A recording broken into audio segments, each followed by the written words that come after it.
The things that matter most happen right in our own backyard. Our neighbors, our schools, the places we go, and the people we know. And now there's one news outlet where our story is told. Delaware Live. Locally owned, community-based news.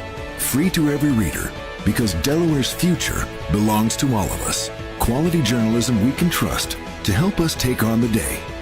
Delaware Live. Our state, our news, our home. Welcome into Archmere Academy, the site for today's high school softball game here on Delaware Live, powered by 302 Sports. The Archmere Hawks with a 2-game winning streak and overall record of 5-5 as they host the Cape Henlopen Vikings.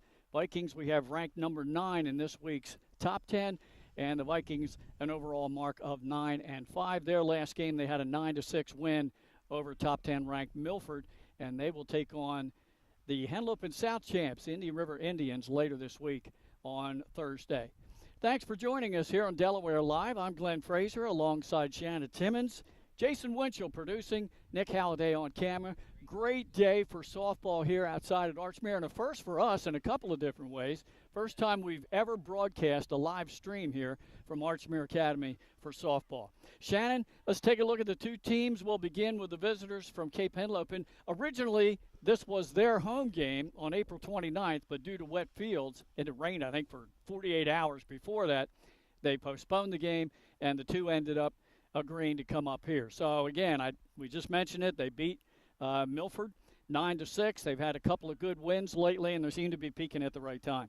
Yeah, and this team was young last year, starting 6 freshmen that are now sophomores, so they have a little bit more experience. Olivia Heers suffered an injury in the beginning of the season. She's finally back now as their designated player, and she actually hit a 3-run home run to make that score 9-6 against Milford last week. So they are kind of coming into their own here, and it'll be exciting to see what kind of run they make going into the tournament. Marsh will be the starting pitcher today in the circle for them. The team she'll face, the Archmere Hawks, who are pretty solid 1 through 5 offensively. This team is a little short-handed today. Their normal starting catcher, Meredith Finger, also plays golf. So she had a conflict of interest today. She's actually playing golf and will not be in the lineup, and that means behind the dish for Archmere today will be Ruby Miranda. Archmere coming in, it's been a kind of season for them, Shannon, where they've won the games they're supposed to win. They've lost the games you figure they're going to lose. But their best effort had to be that close 4-1 loss to St. Mark's and Carly Maxton earlier this year when they managed to get 3 hits and a run off of her. I agree. And, that's what makes the difference for teams. If you look at a schedule and you pick up the wins you're supposed to and you're going to lose a couple games, you might just be outmatched. The key is, can you win those toss-up games? And what does that do for you headed into the tournament? Like you said, we are 2 weeks, left in the regular season, and where are they going to end up? We talk about how important it is to not always worry about where you start, but where do you finish? So it'll be a good test today for Archmere against Cape Henlopen, and we'll see how they fare. Cape Henlopen should be in pretty good shape as far as qualifying for the state tournament that's coming up in a couple of weeks. Archmere, on the other hand, including today's game, have 6 games left, and they're at 500. The math tells you they've got to win 3 of those games to be considered. Yeah, and this is a crucial time of year. Like we're talking off air. Cape seems to be peaking kind of right at the right time, and you want to play your best ball headed into the tournament, and we'll have to see if Archmere can match that effort today. All right. Still warming up out on the field. You can probably see the Cape Henlopen Vikings, Archmere in the batting cages, as we do have the umpires just behind us about ready to come on out here. Let's take a short break. We'll come back and take a look at our top 10. I would always pass by Ferris on Kirkwood Highway, so I knew that they existed. We stopped in the showroom. We just clicked, like from day one. They did a total kitchen renovation for us. Ferris was so organized. They were on top of everything from day one. Always here when they said they would be, always on time, kept to the schedule. The level of comfort speaking to everyone that works at Ferris, they were just super friendly, easy to talk to. It was like they were friends, not, people coming to work on our kitchen. The room is totally transformed from what it used to look like. To have all the seating now and the big table, the bench seats, It's great. I love coming home and just walking through the laundry room into the kitchen every day. It was just a great experience. We love Ferris. I would always pass by Ferris on Kirkwood Highway, so I knew that they existed. We stopped.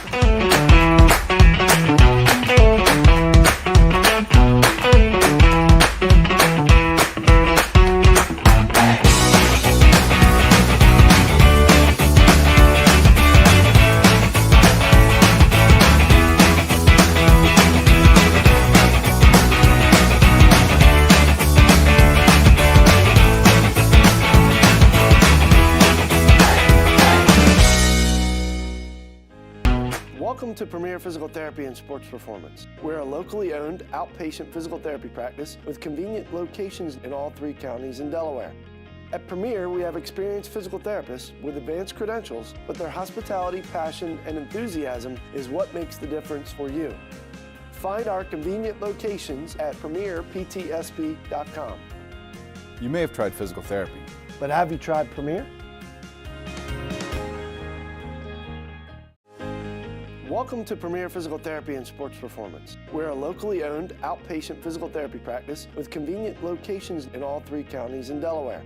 At Premier, we have experienced physical therapists with advanced credentials, but their hospitality, passion, and enthusiasm is what makes the difference for you. Find our convenient locations at premierptsp.com.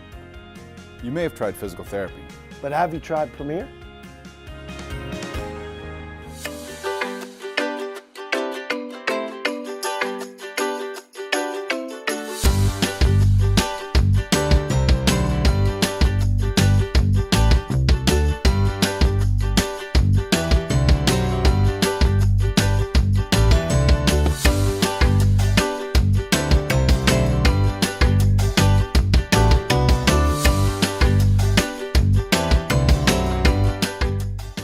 Hi, I'm Scott Kammerer from Solo Concepts. Today we're at Matt's Fish Camp in Fenwick Island, Delaware. Come check us out. Matt's Fish Camp features seafood classics, coastal comfort food, and chef-driven specials that pair perfectly with our large selection of craft ales, curated wine list, and camp cocktails. Matt's offers indoor and outdoor dining and is the perfect place to have dinner with your family, happy hour with friends, or enjoy lunch at the Raw Bar. Matt's Fish Camp in Fenwick Island, Delaware, open 7 days a week year-round. See you soon.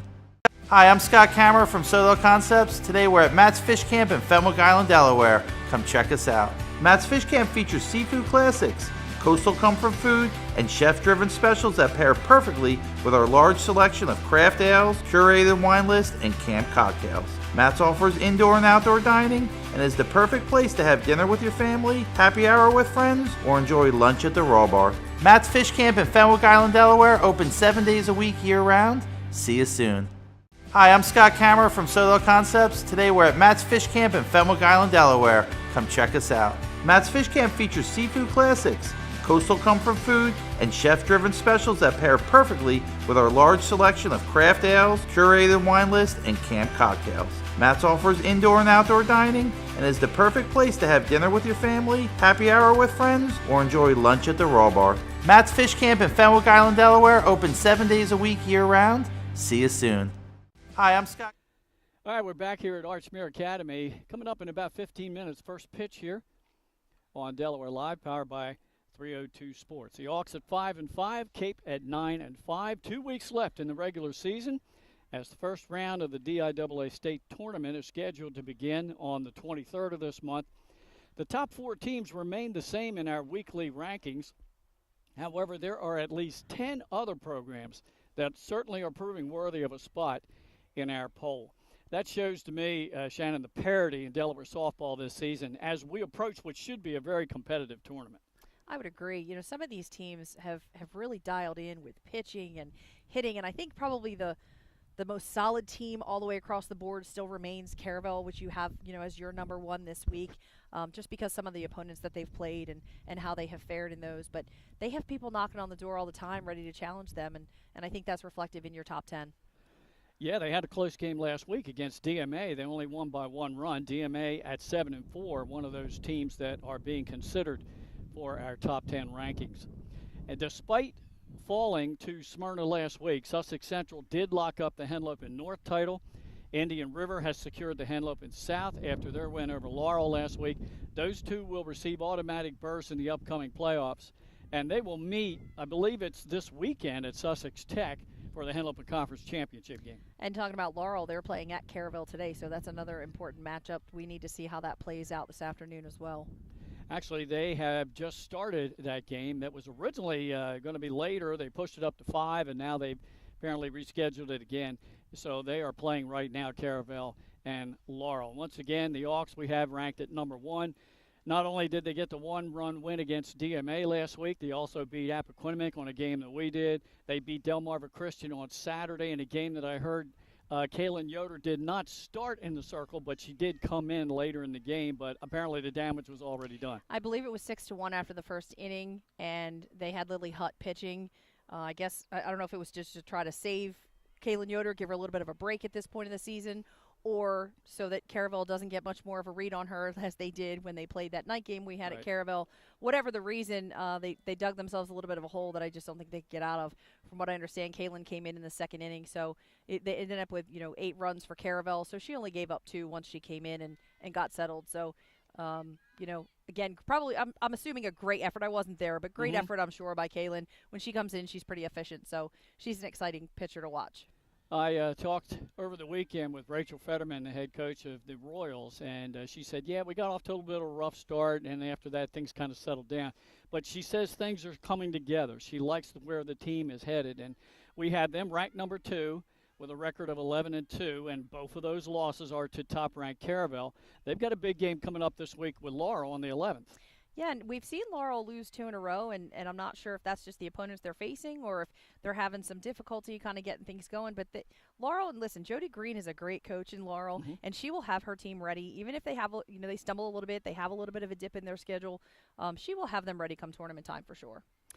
Ranked at number 3, we have the Appoquinimink Jags at 10-2, and their only 2 losses are to the 2 teams ahead of them in the poll, Delmarva Christian and Caravelle Academy, and they will run the gauntlet their next 4 games, Shannon. They have Middletown tomorrow in a game that will decide the Flight A title and the automatic spot in the tournament. After that, they take on Smyrna, St. Mark's, and DMA. They are going to be tested. They are, and we spoke with Brian Timpson just prior to the Caravelle game, and they had run up a pretty decent amount of runs against the prior 3 opponents before we saw them play that night, and he knew that this part of the schedule would become tough as they go into those 4 games. And let's just look at the pitchers they're going to face.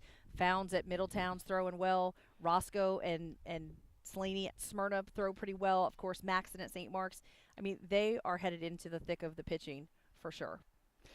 Behind Appo in number 4, we have the St. Mark's Spartans and the aforementioned Carly Maxton in the circle. They are 11-1. They're only lost to Laurel.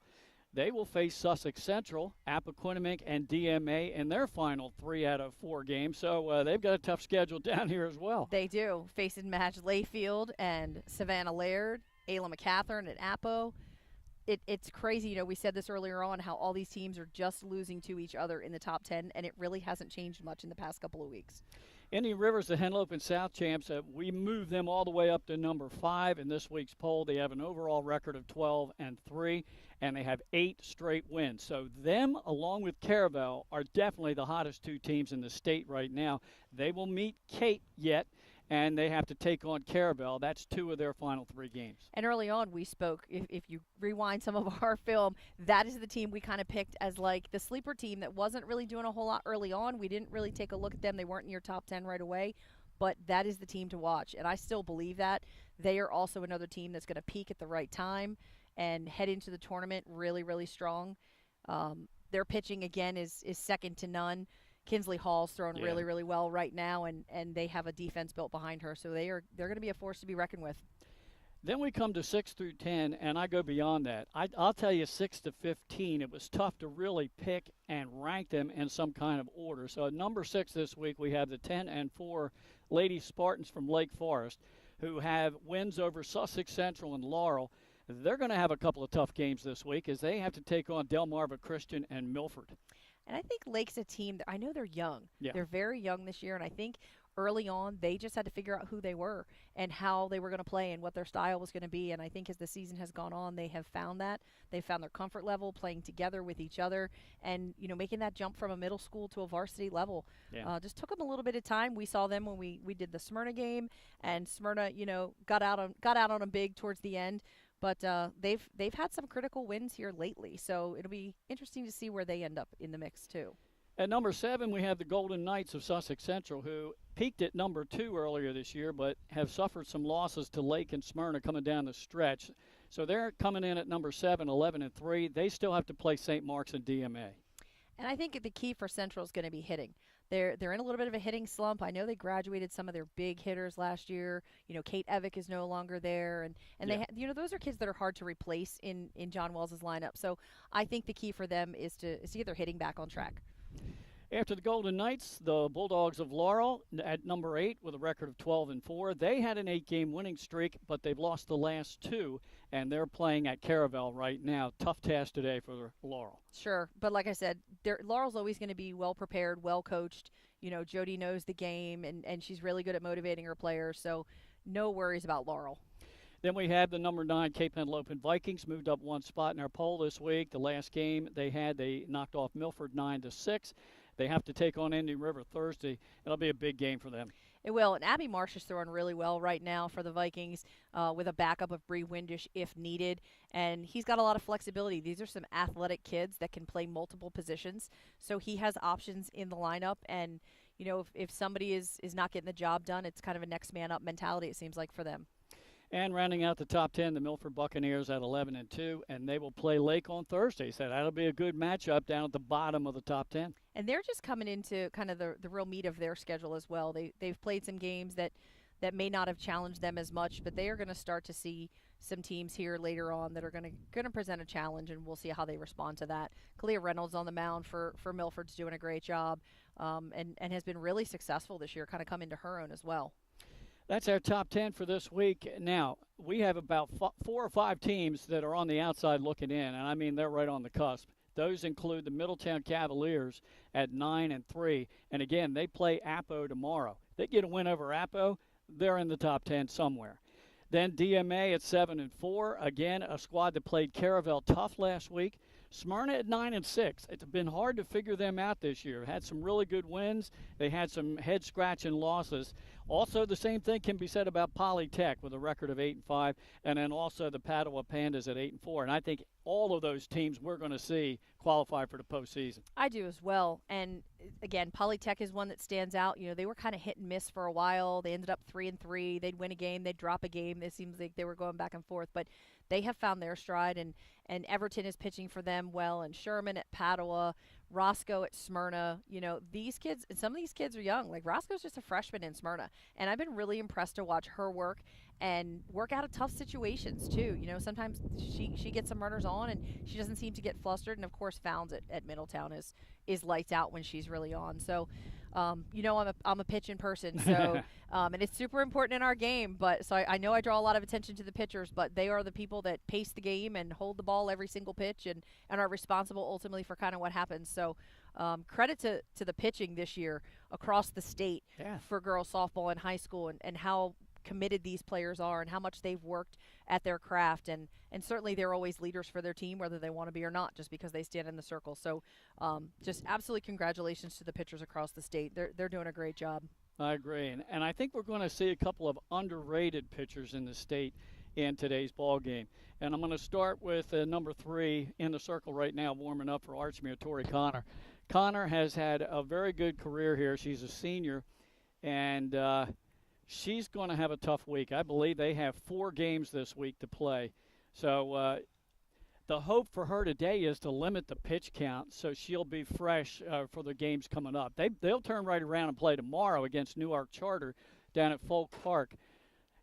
And, again, when you talk about her, she's got a little bit of a rise ball. She might not be the hardest thrower you'll see in the state, but she moves the ball around and she has good spin on it. Well, and, years back, some people may know this name, Rachel Gillen, 2011 was one of, Archmere's really last dominating pitchers that they've had. But we asked Coach Pisani for some stats, and, Going into today, Tori Connor has 258 career strikeouts, the most at Archmere since Rachel Gillen pitched here. So, that speaks volumes about what she's able to do for her team, and it'll be exciting to see her work this afternoon. And then on the other side, in the other dugout, we're talking about Marsh and Windish, two younger pitchers who are coming into their own. And I think Cape Henlopen and head coach Mike Tack have done a pretty good job of alternating them, and so neither one of them have been overworked or overused. I agree, and Abby's been throwing really well. Abby started for them last year. Bree has picked up some of the starts this year early on. Abby throwing really, really well, spinning the ball well. She's picked up a little bit of speed, a little bit of maturity as a sophomore this year versus a freshman last year. So they're both throwing well. All right, here's the first pitch of the game. It's outside and low for a ball. We're underway. Bree Windish is leading off, playing third base today. Defensively for the Hawks, behind the dish is Ruby Miranda. Tori Connor in the circle. Here's pitch number 2. And that's a called strike. You got a 1-1 count. Around the infield, Kelsey Joyce at first base, Maddie Evans at second, Katie Schaller at short, and Carly Polsky at third. In the outfield, Bella Rapucci is in left, Ryan Vitola in center. There's a pop-up, and that's going to go. No, the third baseman got over there, Carly Polsky, and made the play for out number 1. And then in right field, Lauren Piacentine for the Archmere Hawks. Out number 1, that brings up the shortstop, Ava Calciano, and she's been pretty hot lately. We had her in our top 10 last week, hitting a home run. Calciano is definitely a threat from the left side of the plate. She has kind of a triple threat about her. She can hit for power. She can put a bunt down. She certainly has some speed coming out of the box. I think we had a little discussion maybe over there on that foul pop-up. We can't see from this angle, but it looked like Polsky did a pretty good job to get over there, find the dugout, and still be able to get the put out. All right, we're ready to go now. 1 out, top of the first. Good off-speed pitch, just missed for a ball. After Calciano is the designated player, here's. Good off-speed pitch again. That one in for a strike, 1-1 count. Yeah, here's on deck. Had an ankle injury early in the season, missed a few games. It's good to see players, get healthy and come back and be able to contribute for their teams. She has certainly done that. There's a fly ball coming out to right field, going back and making the catch about 5 feet from the fence is the right fielder, Lauren Piacentine, for out number 2. And there's a little bit of that power that Ava Calciano can demonstrate from the plate. Okay, that brings up the DP. That's Olivia Heers, a sophomore. And that misses outside. She starts her with a ball. And Heers is a tough out. This is a kid who can just flat out hit. Yeah, obviously not in that 3-hole for no reason. She finds a way to get it done. There's a shot that's going to split the gap in left center, and it's going to get over the fence easily for a home run and the first hit and run of the ball game. She had 8 home runs last year as a freshman. I'm not sure what her total is today. I was unable to get some stats from Coach Tack earlier. But I know she's leading her team in home runs for sure, even having missed games. Yeah. Boy, that was a shot. Off the bat, I thought that might be just splitting the gap and go up against the fence. But, boy, once it got out there about midway in the outfield, it just carried. So 2 outs. And that brings up the cleanup hitter, the pitcher today, Abby Marsh. And Abby is one of those pitchers that can help herself out at the plate. So she gets the job done in the circle and can certainly hit. I always love those pitchers who can hit. That combination where they can help themselves out offensively is awesome. Oh, and she hit her with the pitch. I think she lost control on that one coming out of her hand, Tori Connor. So there's a hit by pitch batter. It brings up the catcher, Slater. Runner on with 2 outs here.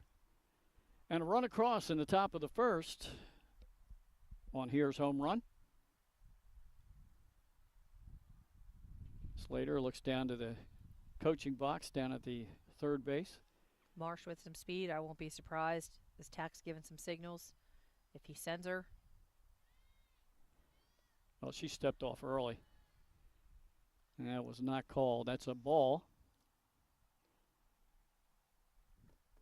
Sometimes those things just kind of catch the umpires by surprise, I think. That's low in the dirt, stopped by the catcher, Miranda. 2-0 count on Slater. Connor, who will be pitching next year in college in Wooster, Ohio. And there's a straight steal. That's successful. Runner at second now with 2 outs. I believe that was called a strike. We've got so much sun glare on the scoreboard, it's hard to pick that up. 2-1 count.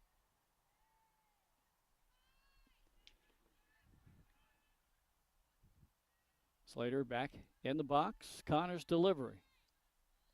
Change up, bounces up there. Brings the count to 3-1. So here in the first inning, Connor retired the first 2 batters, then the home run, a hit batter, and now she goes 3-1 on Slater. And she walks her. Probably not a bad thing. Sets up the easy force out at any base. And that brings up the center fielder, Roundtree.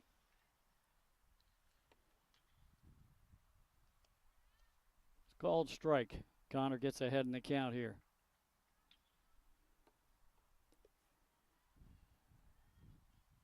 And we talked about pitch count for her since she has games to pitch, for later on this week. Yep, pitch count and getting ahead. Pop up.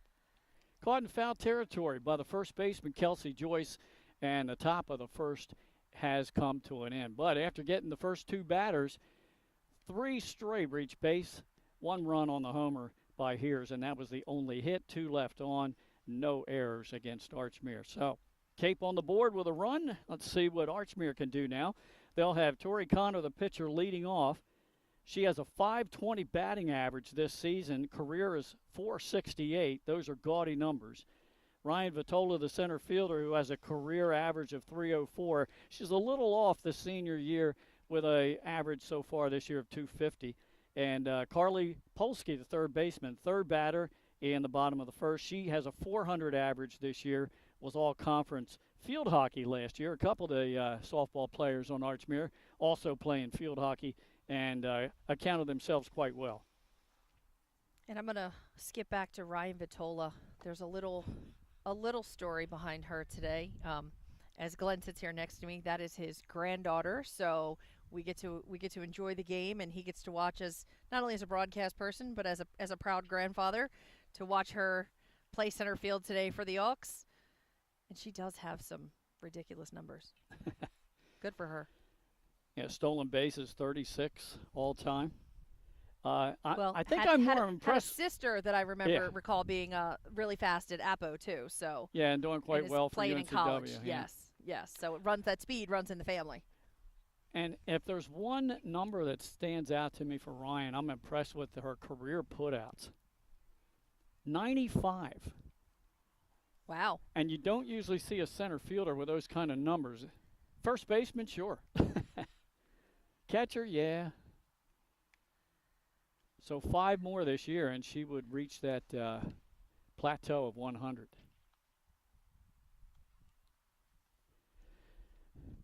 With Abby, go ahead. With a strong hitting Cape team, you might see that today. I'm sure she would have run through the fence and caught that home run ball if that fence hadn't been there. That was a well-hit ball. Here's got into that one. All right, ready to go here in the bottom half of the first. Once again, Connor leading off. I'm not sure what division Wooster College is in Ohio. I'm thinking that might be D2, possibly D3. I don't know either. But D3? Okay. But good luck to her next year. We've talked about a lot of kids going to college to further an education and a softball career, so it's always good to see them achieve that and move on, set new goals for themselves, and continue to play for the next 4 years. Marsh, 0-1, swing and a miss. So she has Connor in the hole, 0-2. Vitola is on deck. Vitola will be going to the University of South Carolina next year in Columbia. And 3 swings and 1, 2, 3. That brings up Vitola, the center fielder.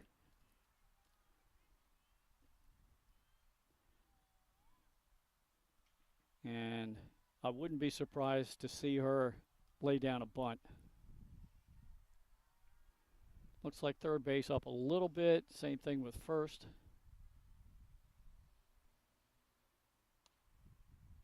It's taken low for a ball. Polsky on deck.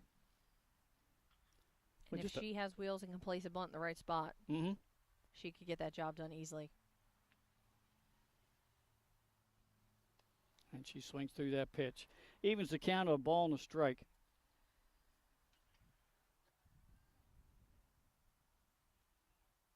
So again, a few defensive changes today for Coach Tack because of the slight injury to Hears. There's a ground ball left side. She got out in front of that one. Foul. Roundtree usually plays right field, if I'm not mistaken. She's over in center today. Windish normally in that spot, and she's over third base.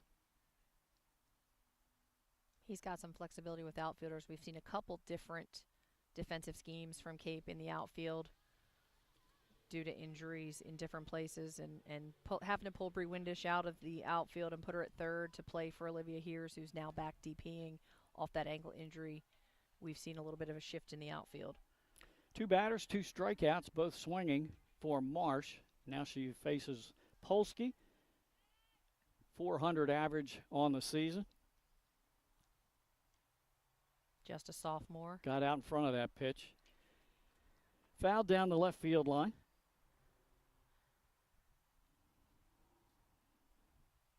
Tw 12 assists, 22 putouts with a 1,000% fielding percentage, so she's perfect in the field and has started basically everywhere in the infield for the Auks this year. Yeah, he's moved her around. Second, short, third. That's taken high. Ball and a strike to Polsky. Schaller is on deck, the shortstop. Likely to see Polsky then in that utility position for a end-of-season award.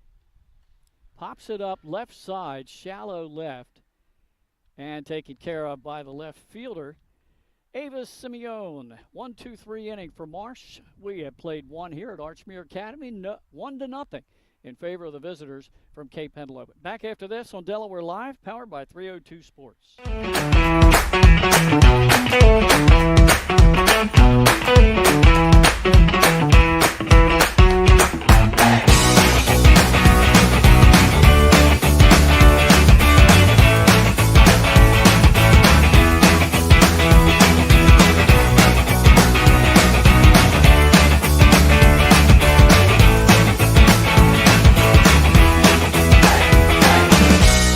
Camera from Solo Concepts. Today we're at Fish On in the Villages of 5 Points. Come check us out. Fish On is committed to serving beautiful, simple coastal cuisine in a cool atmosphere with a happening bar, spacious dining room, and outside patio. Popular dishes include the seafood stew and fresh oysters from the raw bar. Fish On's recently renovated event room and is the perfect spot for your next event. Fish On in Lewis in the Villages of 5 Points, open 7 days a week, best happy hour around. See you soon.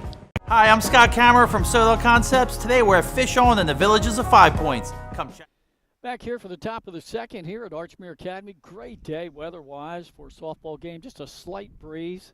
I'm not going to jinx the wind. Shannon's always worried that a gust is going to come up. And that comes from coaching for 7 years on that Cape Henlopen High School field. The wind blows 30 miles an hour every day. All right, leading off in the top of the second for Cape is the right fielder, Kenna Justice. Good changeup from Tori. She'll use it quite a lot. Maybe not as much as a Kylie Hill, but darn close. Kylie Hill, of course, a Laurel. One of the best changeups, at least when she was a freshman at sophomore, one of the best changeups I've seen in the state. There's another strike. Haven't seen any of Kylie this year. And honestly, you know, the change of speed is so hard to adjust to. It's one of the things that can totally freeze a hitter and catch them off guard. So mixing up the speed of pitches at this level is going to be very effective. And if she's able to throw that changeup for a strike and kind of freeze the Cape hitters, she'll be real successful all day. Missed high with the last pitch, trying to get her to chase. Change up again, swing and a miss. Catcher dropped the ball. She's going to have to throw it down to first, and they complete the out. So in the first inning and the second inning, Tori Connors retired the first two batters. Brings up Hudson, the first baseman, and we saw a lot of her this winter on the Cape softball team. Had a heck of a year. She's a 6-footer. Basketball. Basketball. What did I say? Softball. Softball, gosh. Yeah, basketball this winter. Swing and a miss on the first pitch. Talking to her dad, one of the assistant coaches before the game, and he said it's always nice to have a couple of 6-footers on your basketball team. And Hayden played well this year. She did. They got surprised a little bit by the game that Woodbridge gave them in the quarterfinals that didn't allow them to take that next step to the bob. But there's a pitch that just missed. 2-1 count to Hudson. But I remember that Woodbridge team, and Keeler was on fire in that quarterfinal. I think she hit 5-3. She was unconscious. And her being a senior, I know she and her teammates were thrilled to get to the bob. Fouled back and out of play. 2-2 count to Hudson. I tell you, that Cape girls basketball team's going to be solid next year. They only lose one starter. Yeah, they were young, and talk about three-pointers. Faith Ray is one who can shoot from the outside. Of course, you know, she's come along. Her dad being Steve Ray, who coached boys basketball for a long time at Cape and took a little break and's back. There you go. There's a fly ball into shallow right, and taken care of by Piacentine. I think Faith has, you know, been dribbling a basketball since I can remember. She was just a little teeny tiny thing coming into high school, still dribbling a basketball. So. And one thing, and we talked about this again with Hudson's dad, we did a girls-boys varsity doubleheader at Apo with Cape this year. Here's the pitch, and that's a fly ball again out to shallow left, and just can't make the shoestring catch. Just a little bit out of the reach of Piacentine. We're going to give her a single, so Bueller is on, and that brings up the top of the order in Windish. But anyhow, we both agreed there should be more girls-boys varsity doubleheaders in high school basketball instead of all these JV games. Let's have the JV doubleheaders and make them at one site and the two varsity play at the other. First pitch down low for a ball, and there will be a steal.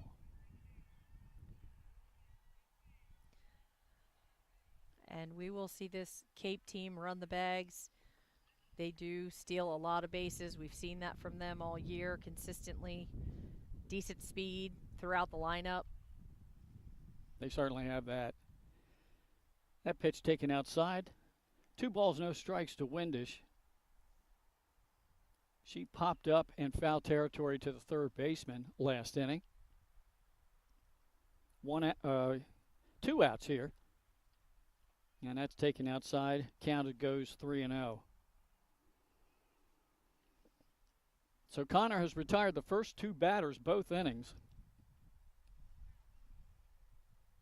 One of the things we talk about is, can you limit damage with 2 outs in our game? There's ball 4, ball and skips then away. Yeah. Allows that runner to advance. Now we have runners on the corners. For Calciano, the shortstop, she flied out to right field, pretty deep right field, in her first at bat. So limiting damage with 2 outs is something we talk about in our game a lot. And some teams seem to be able to get 2 quick outs and then struggle, and that's what we're seeing so far from Archmere. Oh, she was there's going to be a on steal the home. pitch. Yeah. And all the way around to third base, hustling is Windish. So now it's a 2-0 Cape lead. Windish at third with 2 outs and a 1-0 count on the shortstop, Calciano.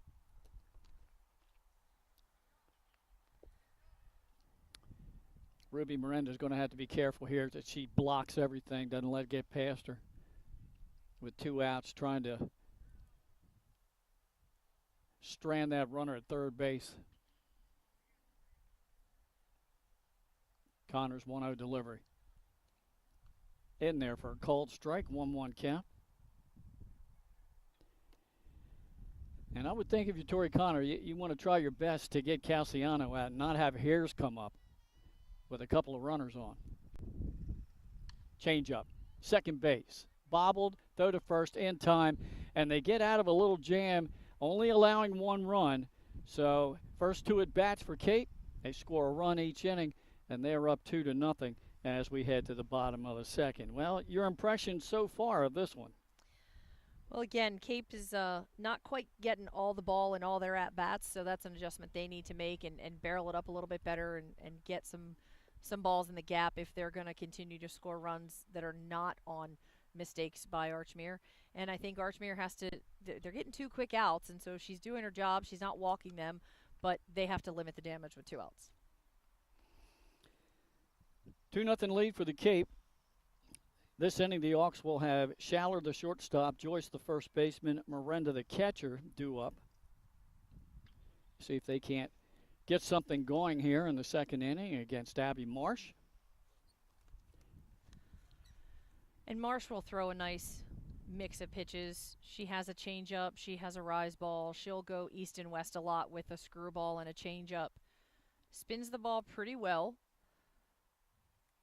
And we'll know if she loses the spin, her curve will just trail away too far. Will it be in the other batter's box? So if we start to see that become, a called ball, we'll know that she's lost the spin on that. But other than that, she's pretty consistent kid on the mound and tries real hard to hit her spots as all pitchers do. But she has a great work ethic about her and stays calm in the circle. We've talked about the personality of pitchers as we've seen them go along this year. And to all their credit, most of them have been pretty relaxed and they're can't tell kids, right? You can't tell if it's the score's 10-0 or 5-4. It doesn't really matter. They play hard all the time, and that's important. 1 pitch, 1 out here in the bottom of the second as the put-out goes from Calciano over to Hayden Hudson. Got a score for you down in Bear, Delaware. I'm not sure at what point they are in the game, but Caravel leads Laurel by a score 4-0. Caravel, the number 1 ranked team in our top 10. They took over number 1 from Delmarva Christian a couple of weeks ago. First pitch is outside for a ball to the first baseman, Kelsey Joyce.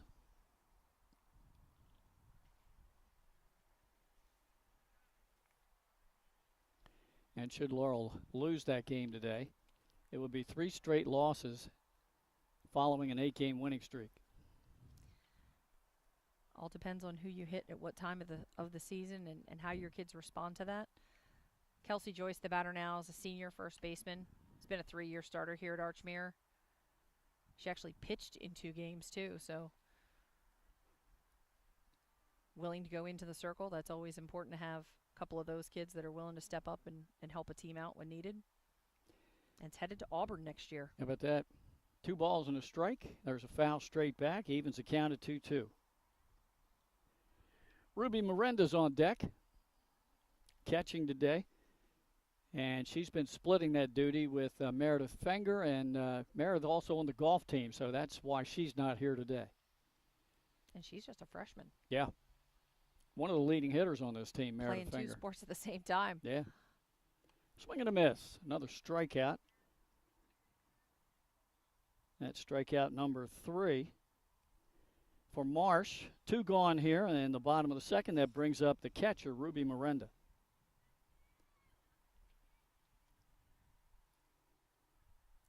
So far, 5 up, 5 down against Marsh. Miranda the plate's also on the swim team here at Archmere. And that one's fouled back and out of play for a strike. Evans is on deck. Evans playing second base today. Maddie. We talk about this all the time. It's nice to see these multi-sport athletes. I think it just makes them more athletic and sometimes just helps their game knowledge as well. They just, sports can kind of be repetitive. You'll see situation to situation and things don't always change a whole lot. If you can think like an athlete and move like an athlete, you tend to be better off moving from sport to sport. And we certainly don't see the overuse injuries of those that only play the one sport. Right. Got a 0-2 count with 2 outs here in the bottom of the second to the catcher, Miranda.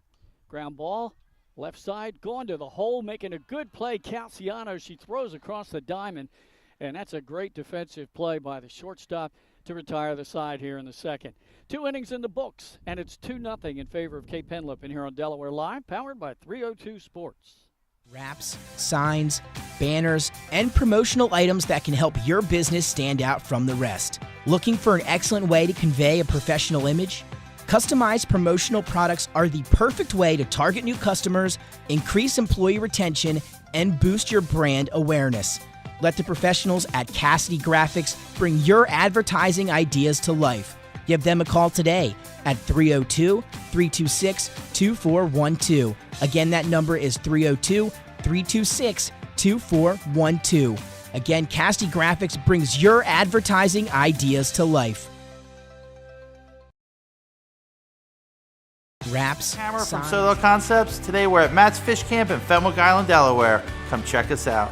Matt's Fish Camp features seafood classics, coastal comfort food, and chef-driven specials that pair perfectly with our large selection of craft ales, curated wine list, and camp cocktails. Matt's offers indoor and outdoor dining and is the perfect place to have dinner with your family, happy hour with friends, or enjoy lunch at the Raw Bar. Matt's Fish Camp in Fenwick Island, Delaware, open 7 days a week year-round. See you soon.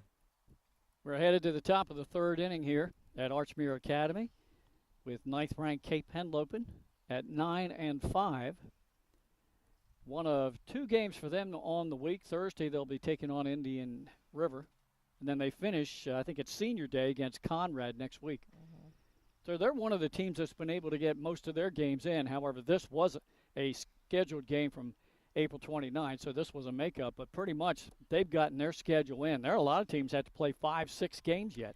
Yeah, the one game that Cape's not going to be able to get back is a rain out against Gloucester Catholic from New Jersey. They were supposed to play that big weekend for the Attack Addiction weekend they had at Caravelle. And storms rolled in, and they weren't able to get their second game in against Gloucester Catholic. So they'll be one short, but they'll meet the minimum for the state tournament. And I don't think that'll necessarily, affect them too much. And we have Olivia. What do you need, Hears 16, Chan? Is it 16? No, I think it's a minimum of 10 games. 10, okay.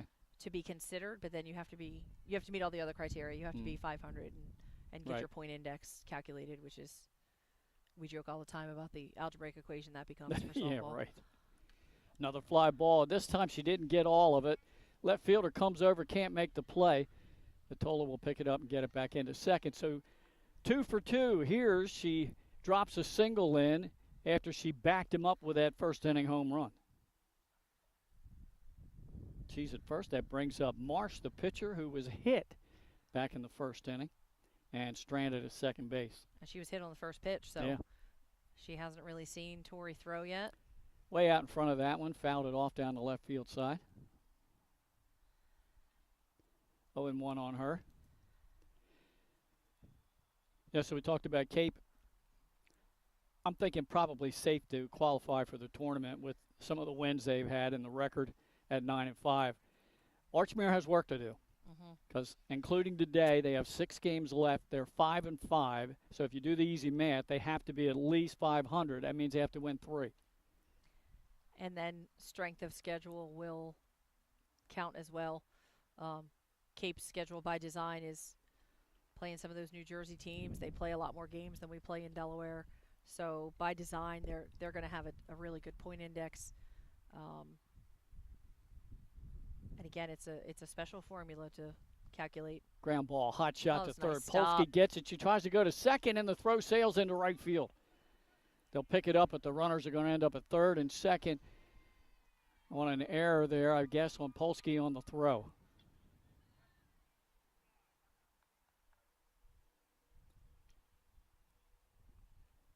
So it goes in the books, I believe, as a fielder's choice.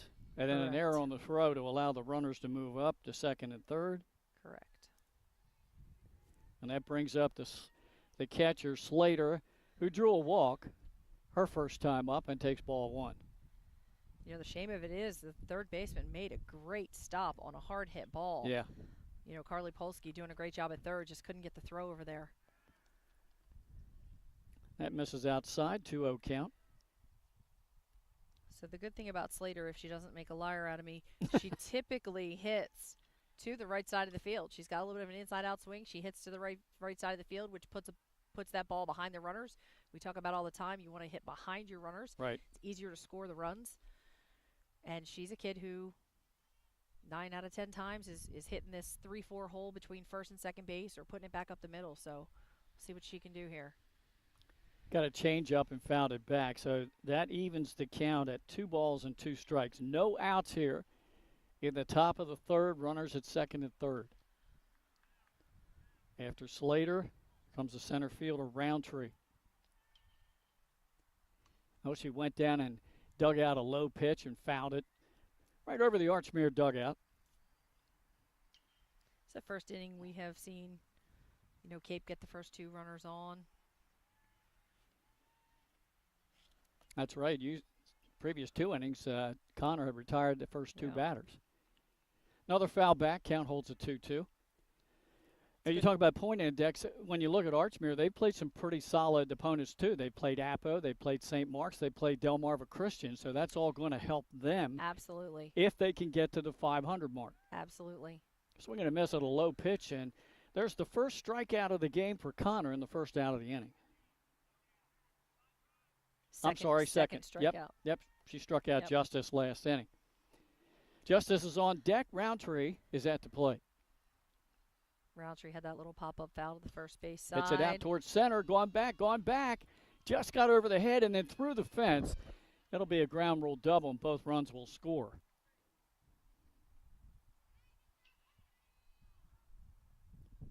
So Roundtree with a couple of RBI. And the lead is doubled from 2 to 4 to nothing for Cape. With 1 out, Roundtree at second, and here is Justice, who was the first strikeout victim against Connor.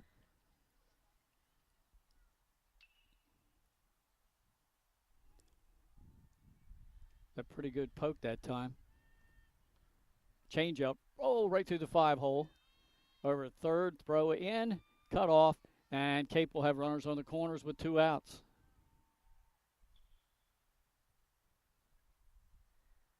Hard to tell from here. I can't tell if it went through her feet or to the side of her.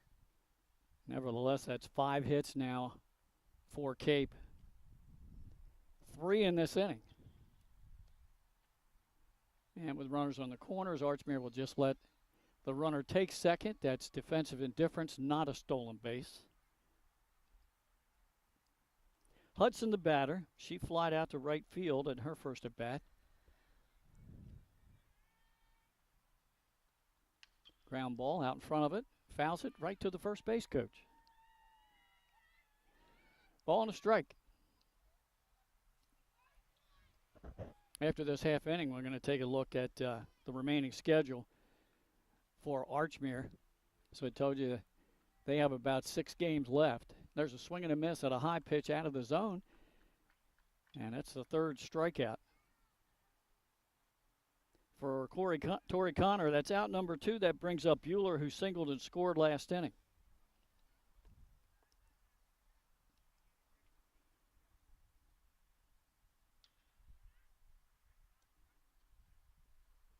Just missed.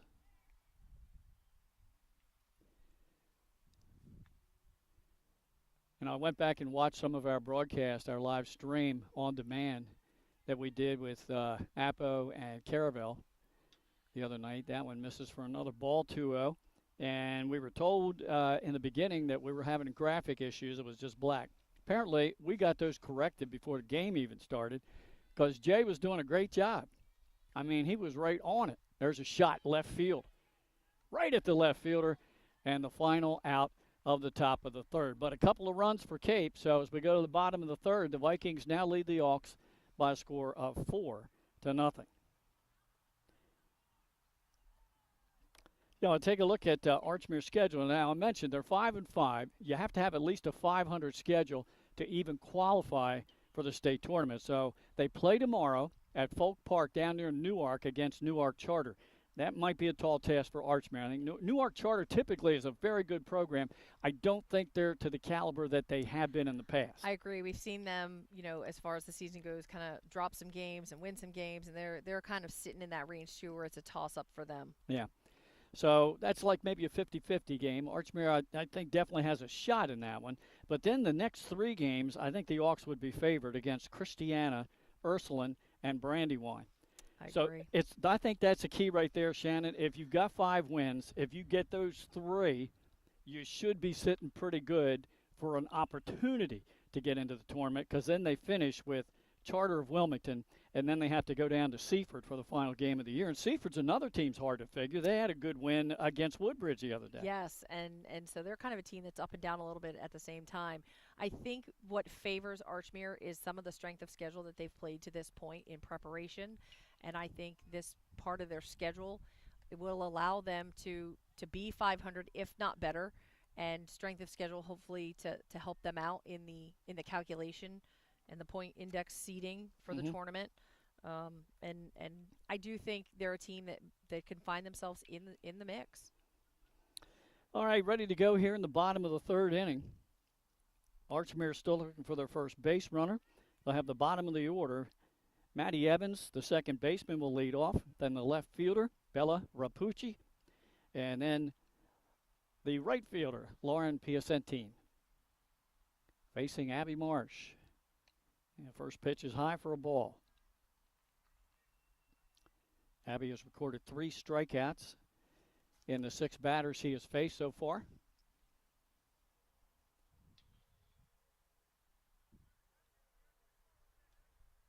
Good hold that time by Evans. She laid off on ball 2. It's so easy for a batter to see that ball coming in waist high, and then the rise ball just takes off, and to be able to check. It is very hard, especially if you're standing in the back of the batter's box, where when the pitch is coming in, and at that point where you have to decide to swing or not, that ball still looks like a strike, and then it kind of hops up in on you, and you swing right through it. So rise ball pitchers are hard to hit. Evans ahead in the count 3-0. She takes the 3-0 pitch for a strike. Marsh trying to battle back. Evans trying to maybe work a walk here and be the first base runner for Archmere. And as we talk about rise ball pitchers, let's talk Kaylin Yoder. Yeah. I don't think anybody does it better.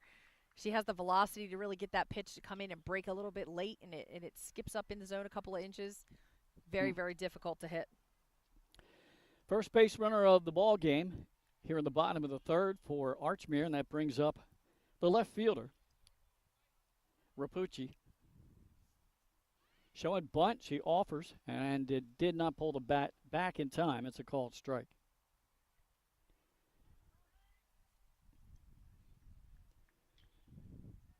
Coach Dan Pisani trying to get that leadoff runner into scoring position. Rise ball pitchers are hard to bunt. We've had that conversation as well. The backspin on the ball. Well, she got it down nicely. Well done. Good bunt. Just got her at first. Good sacrifice bunt by Rapucci, and that brings up Piacentine, the right fielder.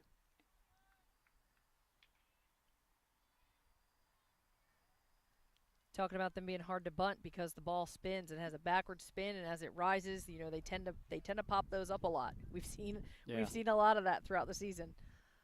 Good fundamentals there by Rapucci on the sac bunt, and now a foul bunt attempt by Piacentine. I went down to double check right before the game. There are 2 Piacentines on the team. They're sisters, and I didn't even realize I was talking to the sister. So I asked the coach, I said, how do you pronounce it? She looked right at me. That bunt, I believe, hit the bat twice. Agreed. She straightened me out real quick.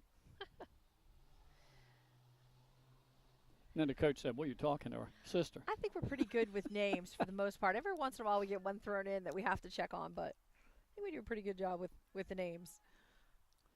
0-2 pitch. Swing and a miss.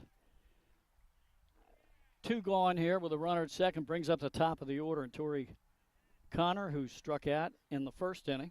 And that's the 4th strikeout for Abby Marsh.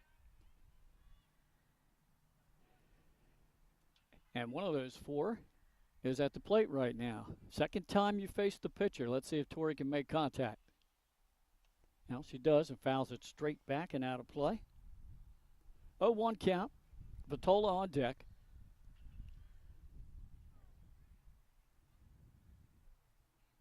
Connor trying to get that runner home from second, get Archmere on the board. They trail 4-0. Change up, nice one. Oof. Falls right in the zone for a strike. Tori got a little bit of her own medicine there. That was a pretty pitch. Now she's got to protect.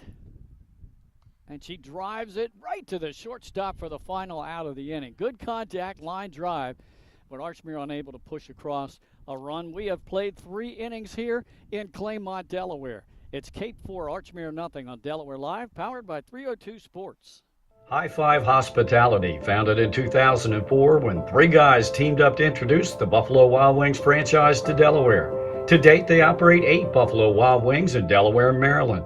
Also the Stone Balloon and Limestone Barbecue. And let's not forget Expectation and 5 Jersey Mikes throughout Delaware.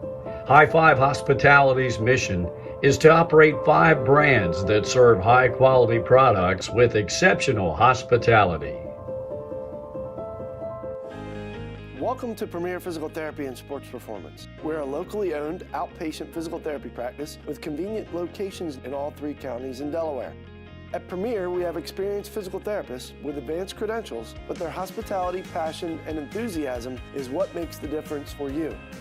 Find our convenient locations at premierptsp.com. You may have tried physical therapy. But have you tried Premier? Back here at Archmere Academy, I'm Glenn Fraser alongside Shannon Timmons, Nick Halliday on camera, and our #1 producer today is Jason Winchell. We're going to have the top of the order here in the top of the 4th for the visitors from Cape Henlopen. It'll be Windish, Calciano, and here's the designated player. Cape looking to go 10-5, get win number 10, as they only have 2 games left in the regular season. Play Indian River later this week on Thursday, and then it's Senior Day next week against the Conrad Red Wolves. I saw Conrad earlier this season, and they're not bad. They're a solid club. And they've been through a coaching change this year. Barry Polsky no longer the coach there at Conrad, so sometimes that's a little switch. I'm not sure that's not his daughter Carly playing for Archmere, because as an 8th grader, she played at Conrad. Okay. First pitch is a called strike against Windish. Coach Tack with Cape Henlopen, a first-year coach, head coach. Took over for a legend. Yeah, I don't know about that. I told him I would sell him out, so he'll take the opportunity. We always ask coaches for stats and information before each game, and he failed to send it to me, even though I sit 6 feet away from him in our office every day. And so the last time I had asked, he wanted to be funny and sent some stats. And there's a base hit to left field for Windish. Her first hit of the game. So he did agree to send me some stats the first time, and then he thought he would be cute at the end of it. So I'm going to sell him out right now. He told me that, by the way, he's an Aries, and he enjoys walks on the beach with his wife, Christy. He enjoys working and exploring his artistic side by how he drags our softball field every day at Cape Henlopen. So there's his little personal ad. I told him I'd run for him today. It's what you get when you don't send us stats. Well, there's a little overthrow back to the pitcher, but no advancement by the runner. Straight steal down to second base by Windish. She's down there. The leadoff batter here in the top of the 4th. Calciano is grounded out and flied out so far. Nice changeup. Yep, and Calciano was out in front of it. What do you have for a count there, Jay? I missed that steal pitch. I did too. I have it 1-1. Okay. 1-1.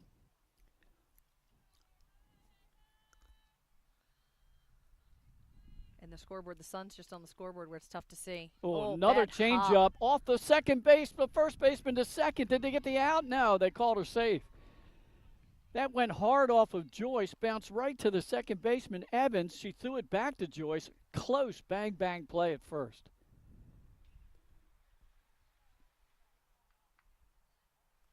Runners on the corners again. Nobody out for Cape in the top of the fourth. And Here's is up 2 for 2. She's scored twice and has a home run. Takes the first pitch to allow the runner to move up. I didn't see a strike call, so I'm going to say it's a ball.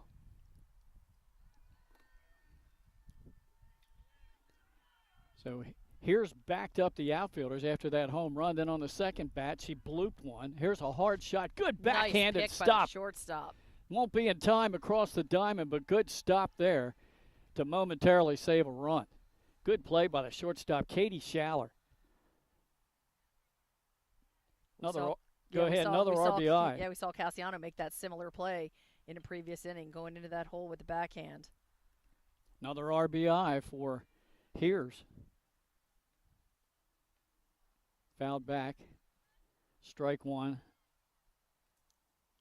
on Marsh, the pitcher, who's been hit by a pitch and reached on an error by the shortstop. This is such a tough part of Cape's lineup. Yeah. Now she'll go down to second on the called ball. So a 2-0 count on Hears. Or excuse me, a 1-1 count.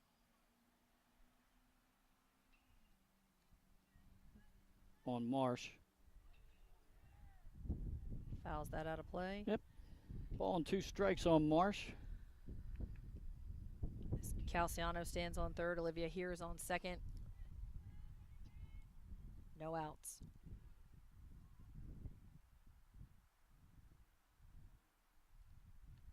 Fouled back. Holds the count at a ball and 2 strikes. Slater on deck. Cape roster loaded with sophomores. Here's 3 of them. Calciano, Hears, and Marsh. Windish is also a sophomore. Hayden Hudson's Yep. underclassmen as well. And there's a fly ball left center, and the left fielder makes the catch. A tag is made, a run will score, and the other runner will move up to third.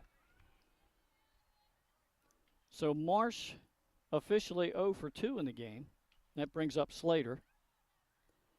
And that's the first out of the inning. We talk all the time how that sacrifice fly is, or sacrifice bunt is so worth it. If you can move runner 60 feet, you can score a run. Right to the first baseman, and that's a fair ball. All the way down almost to the right field fence. Slater rounding first, on her way to second. And she's going to hold. Now she hesitates but goes to third, and she'll be safe.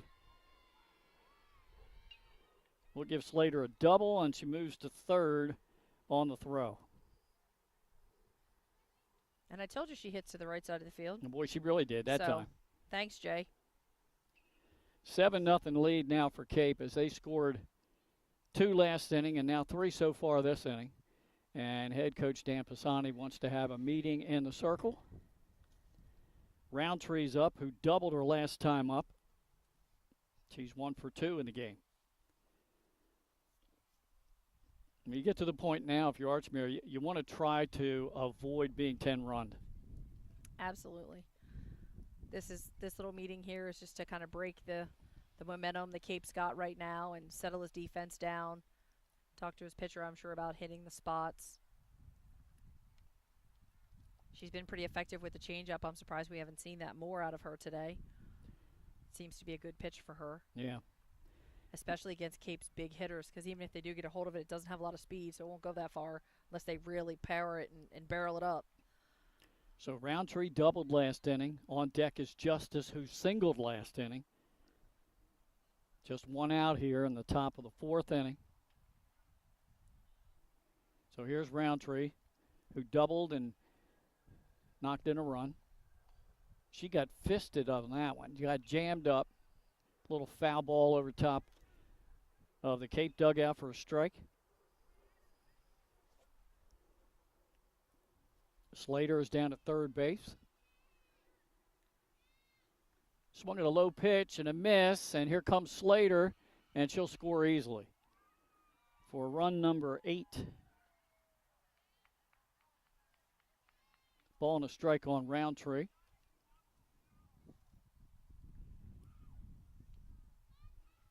Again to be followed by Justice.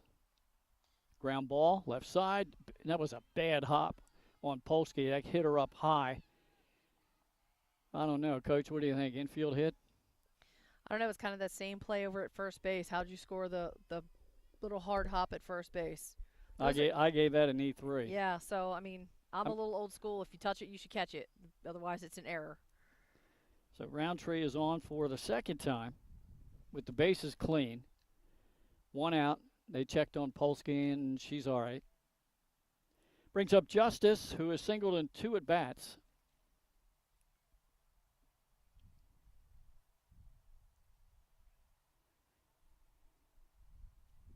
Tori Connor, starting pitcher for Archmere. Pretty good job the first 2 innings. Both innings retired the first 2 batters and only allowed a single run in both of those 2. But now Cape seems to have figured her out a little bit. There's a ground ball left side. Shortstop can't get the play. Goes into the center field. Patola's throw to third. Polsky, now she's going to try to throw it to second. Too late. Third and second, and they represent run number 9 and 10 with just 1 out here in the top of the 4th inning.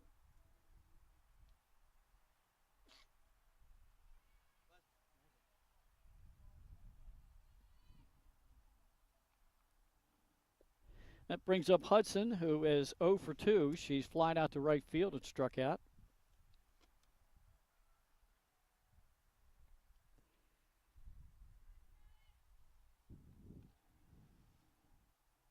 You know, despite all the runs, Connor has only walked 2 batters.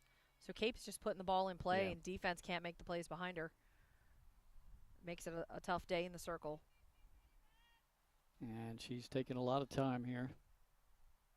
Batter will call a timeout. Hudson steps out. On deck is second baseman Bueller. It looked like a good pitch from here, but we're that far away from home plate. The ump says a ball. We'll give it a ball.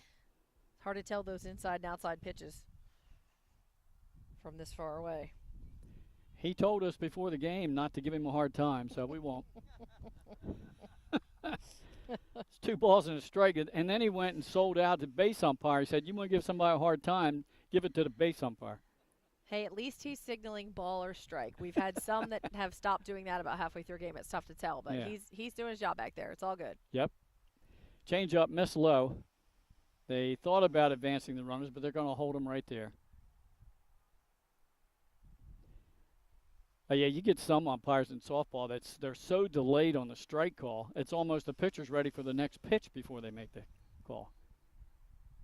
It's also hard to make adjustments as a pitcher and as a coach calling pitches when they call it so late. There's a change up, and that's ball 4 and a walk. That will load the bases for Bueller, who's 1 for 2.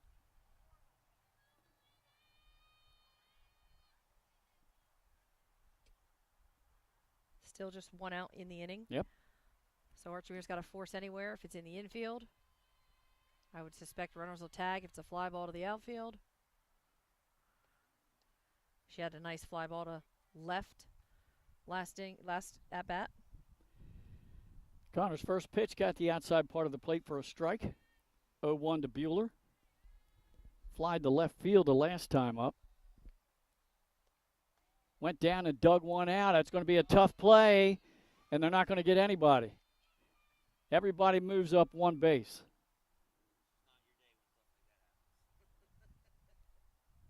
Another run, and it's now 9-0 in favor of Cape with the 1 out. Now, Coach Pisani wants to appeal to the base umpire, maybe looking for interference. The defensive player has the right to the base path when trying to field a ball. If the runner interferes, they will call her out. Well, let's see. The 2 umpires are gathering together, and the call is safe. That also gives Coach Pisani an opportunity to chat with pitcher Tori Connor a little bit, give her a break as she now faces the top of the order. So they have batted around here in the 4th. Windish is up. She singled earlier this inning and scored. She's also walked. Officially 1 for 2. Still just 1 out in the inning. Archmere's got to find a way to make a play and get out of this. Yeah, down 9-0. And again, we're only in the fourth. The 10-run rule doesn't come into effect until next inning. But so far, offensively, the Hawks have not been able to get a hit yet. They have gotten a base runner on Marsh. Oh, there's a pass ball over the catcher's head. And now the runners were all retreat. The ball went all the way halfway down to third. And Archmere couldn't have asked for it to ricochet out better to hold the runners. You can't script that kind of stuff. No. So a 1-0 count to Windish.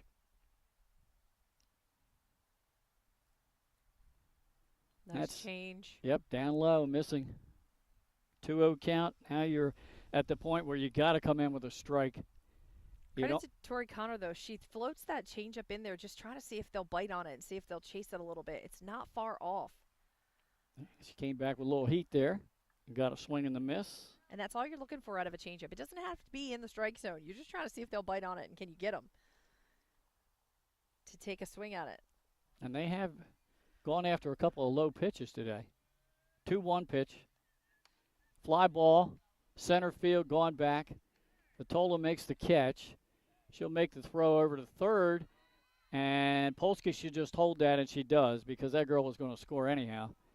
So they'll hold the runners at first and second, so 2 outs in the inning. Justice scores, but did not tag right away.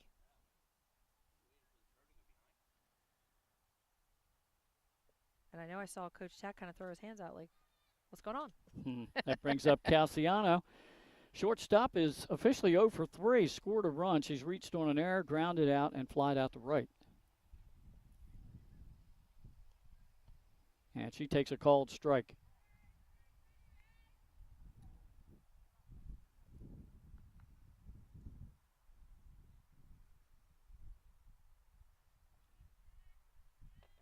Connor taking a little bit of time.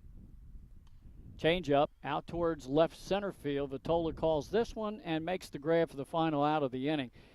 A big inning for Cape Henlopen as they score 6 runs and now lead Archmere by a score of 10-0 as we head to the bottom of the fourth.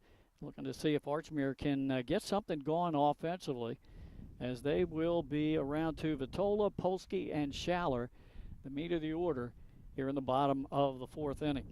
So 6 runs that inning. Looks like on 4 hits, there was a sac fly in there and a couple of errors. And if I'm Coach Dan Pisani right now, you just have to talk to your team about making some adjustments at the plate.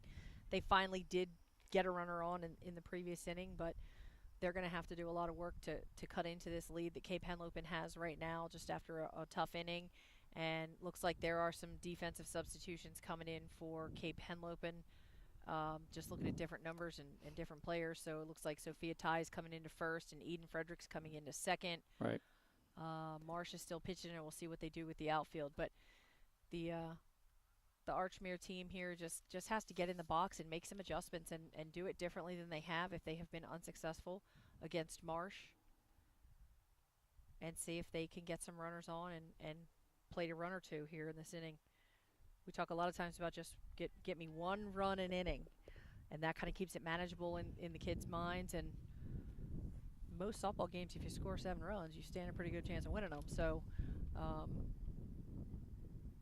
small goals, I think, for Archmere at this point. Shannon, is that all you see defensively, first and second base? That's all I see so far. We've got number 4 out and right, so that's a change. That's Reagan Bueller now in right. Nope. No, Abby Crouch. Abby Crouch, in yeah. right field. In for Kenna. Simeone still in left. Roundtree's no longer in center. And it looks like. Can't see that number. Can't see her number for the ponytail. Ponytail, yep. It looks like the other Bueller twin, but I could be wrong. So lots of changes. Still have Marsh in the circle. I'm assuming Slater's still catching. You can't get that catcher's number.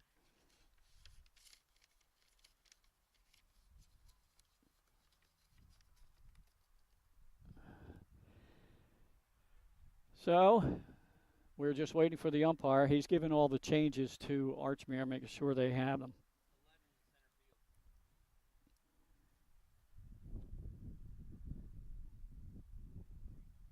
11 in center field there's would be. no 11.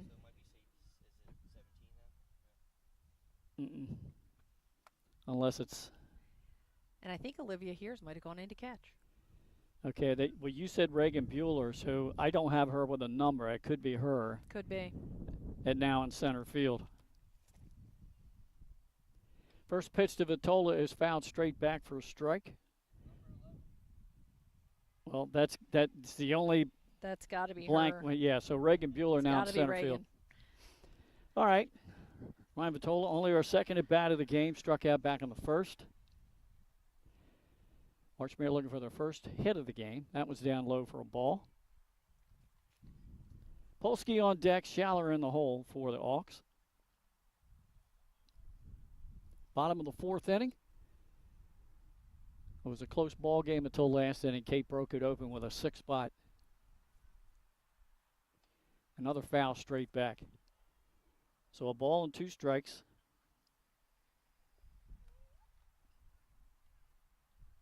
And we are at least seeing these Archmere hitters foul some pitches off.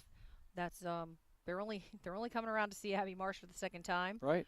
And so they're making some kind of an adjustment because in their first at bat they didn't touch her. There's a shot just over the second baseman's head, and that'll drop in for the first hit of the game. So Vitola breaks up the no-hitter. She's at first to lead off here in the bottom of the fourth.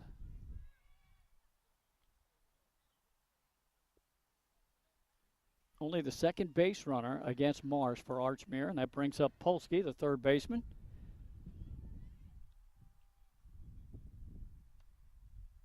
Called strike. Vitola faked the steal and held up.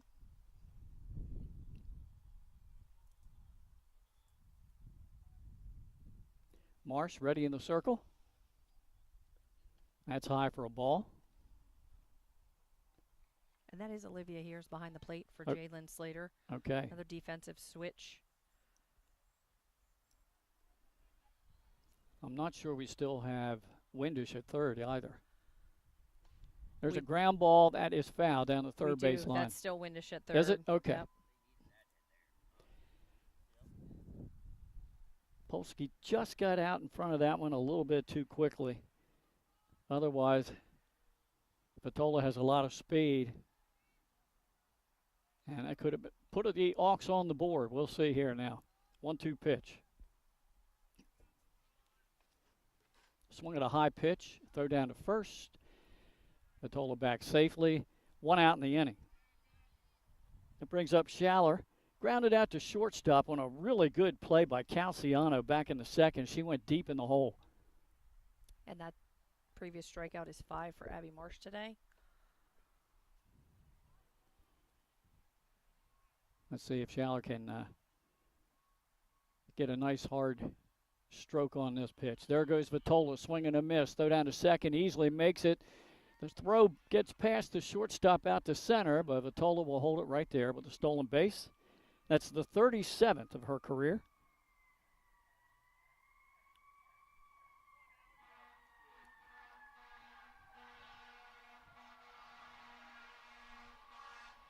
I believe it's an 0-1 count to Schaller. Yeah. I think they had whatever the signal was from the coach. He wanted her to swing at the pitch to try to distract the catcher on the stolen base attempt. There's a swing and a miss on the 0-1 pitch. It's now 0-2 on Schaller. Joyce on deck.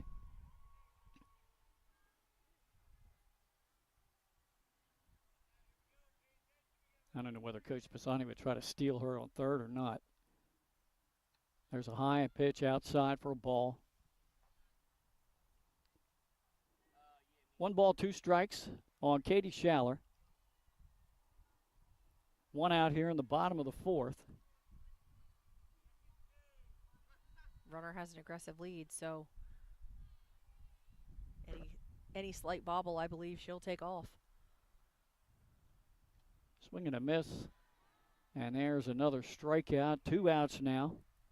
And that'll bring up the first baseman, Kelsey Joyce. And that's what, 6 strikeouts now for Abby Marsh? Yes. She's been very efficient today. getting ahead of a lot of the hitters. Gives her the freedom to mix up the pitches. Good start right down the middle. And a delayed steal by Vitola, and she gets down to third base. I looked down to mark down the pitch. I heard some noise. So now a little meeting in the circle, just the catcher and the pitcher. She might be talking about, look, don't throw anything else in the dirt. And I'm sure the pitcher would say, well, I'm trying not to. Got 2 outs here. Archmere trying to just find a hole somewhere and get a run across the plate.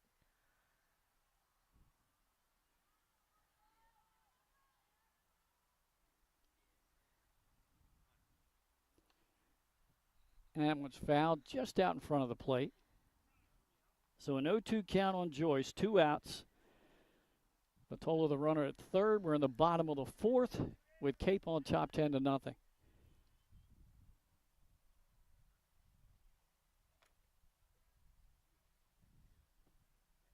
Here's the pitch, and it's high for a ball. Thrown into third. She's going to take off and score.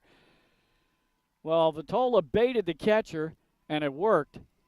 And not only did she break up the no-hitter, she broke up the shutout. It's now 10-1.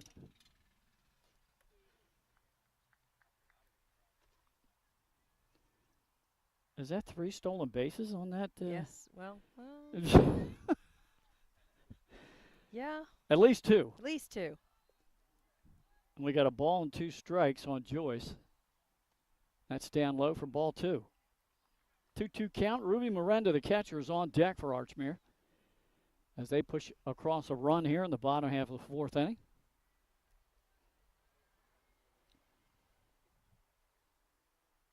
Pitch and a foul back out of play.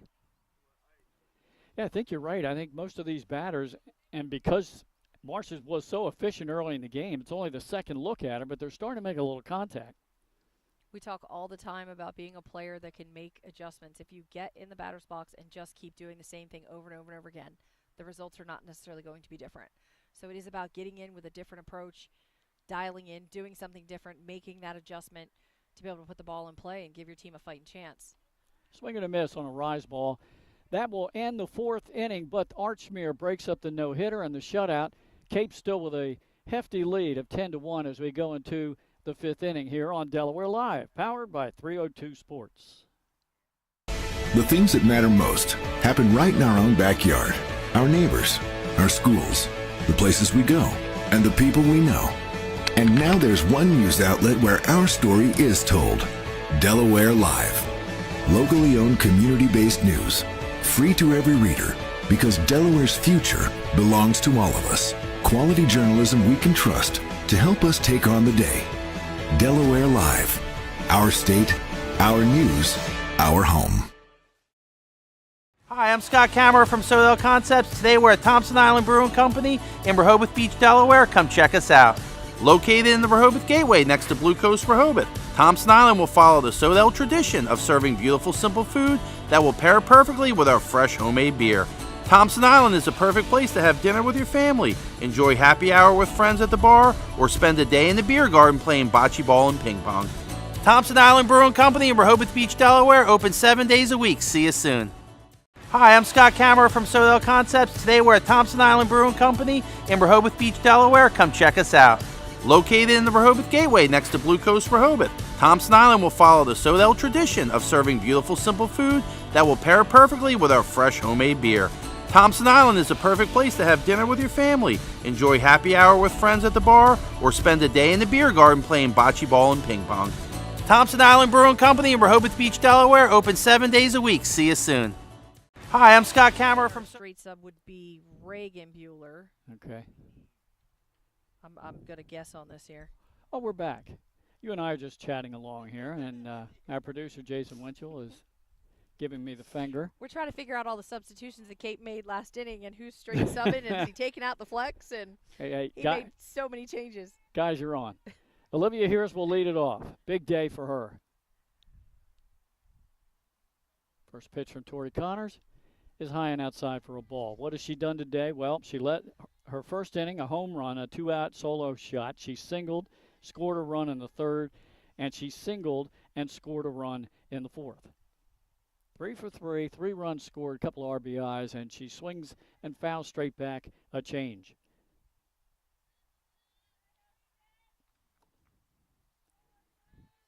Tori Connor most likely coming right back and pitching again tomorrow for Coach Pisani down at Folk Park in Newark against Newark Charter. Kid's thrown a lot of pitches today.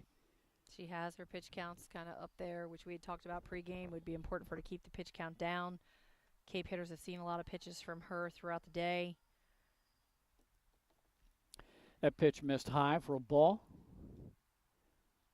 I think we've got a 2-1 count. And that would be ball 3. Marsh is on deck. Marsh having a great day in the circle today for the Vikings. Swing and a miss on a changeup. So the count runs full on Hears.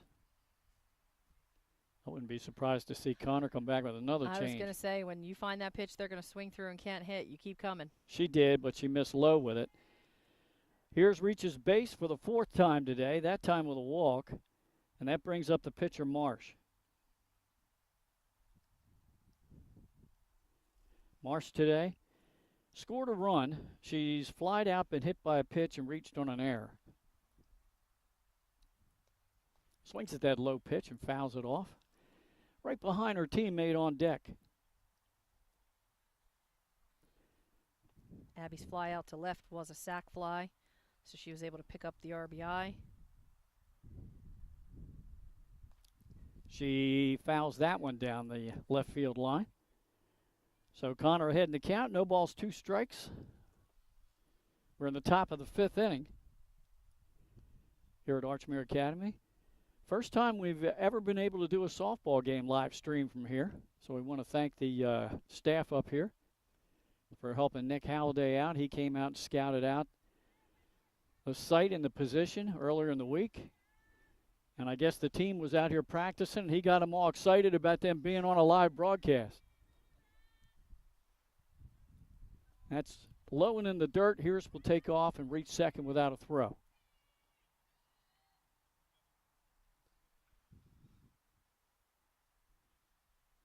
It's nice to be sitting up on the hill here watching this game, and obviously Archmere is a beautiful campus. Yeah. That missed outside.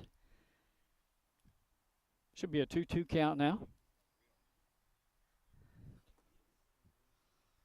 I know it seems like every time the Cape Archmere game is scheduled at Cape, it rains out, and I'm always like, put us on a bus and let's go. So I don't mind coming up here at all. Right past the third baseman, Polsky. It's going to roll all the way down to the bushes. Here scores easily, and getting our first clean hit of the day is Marsh with a double. RBI double for Abby Marsh. And Cape regains the 10-run margin now at 11-1. Nobody out. And let's see who's up to bat. Abby's number 4. Second RBI on the day. So that is Abby Crouch. Yep. And she swings at the first pitch.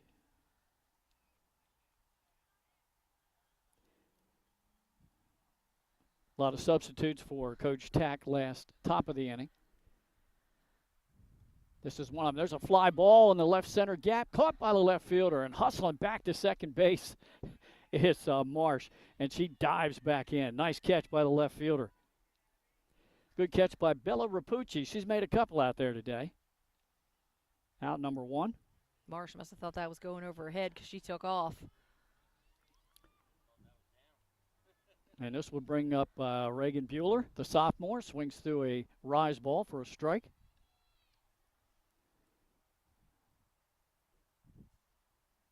Reagan, one of the set of twins on the team, Melina and Reagan Bueller. And she looks at that first strike. So quickly in the hole, 0-2.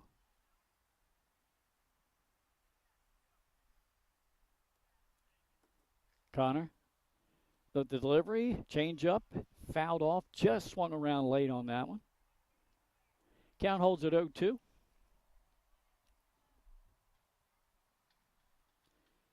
I can't say enough about the weather up here. It's absolutely beautiful. This Yeah. is great softball weather.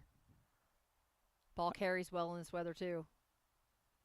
It was a little breezy when we started the game. That's since died down quite a bit. I'm waiting for Shannon to punch me in the shoulder. Another foul back, still 0-2. I'll tell you what, you watch Major League Baseball games, even at softball games, it's so funny. The fans protected by the fence, but when that foul ball's coming at them, they react. You're not going to get hit, but they react. It's hilarious. And she's going to take third on the ball in the dirt.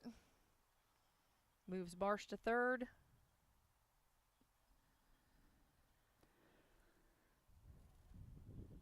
Bueller battling up there at the dish.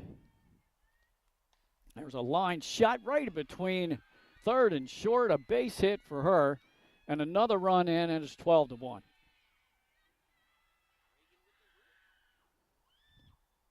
I'm sure Reagan's tickled. She gets in the game.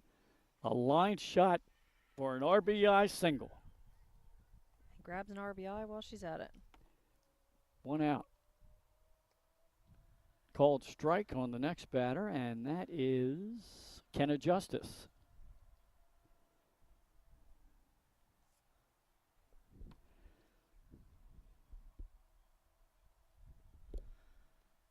Fly ball, center field, Vitola going back. She makes the catch, retreating to first base, throw over there. Caught by Joyce. 2 outs in the inning.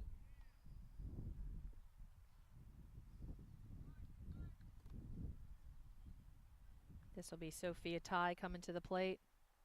Was a substitute for Hayden Hudson over at first base. Okay. Sophia is the only senior on the Cape roster. How about that? Gets an at-bat here in the top of the 5th inning. Called strike for her first pitch.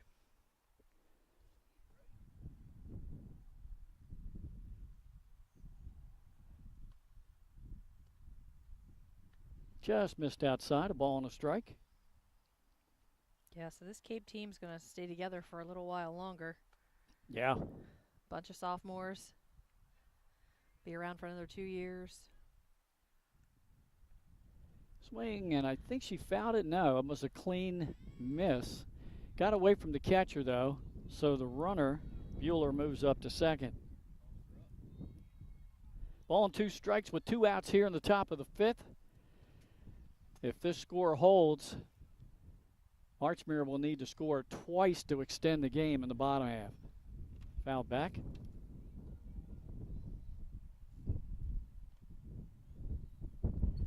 And the Hawks will be, well, they'll have Miranda, Evans, and Rapucci, the scheduled batters in the bottom half of the inning.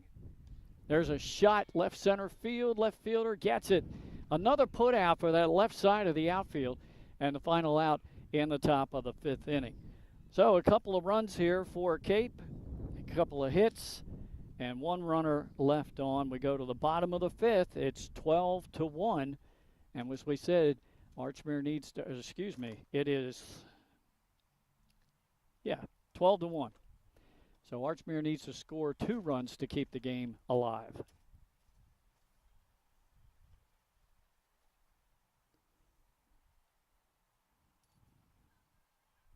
A couple of hits and a walk that inning. Unofficially, I have Cape with 11 hits in the ball game.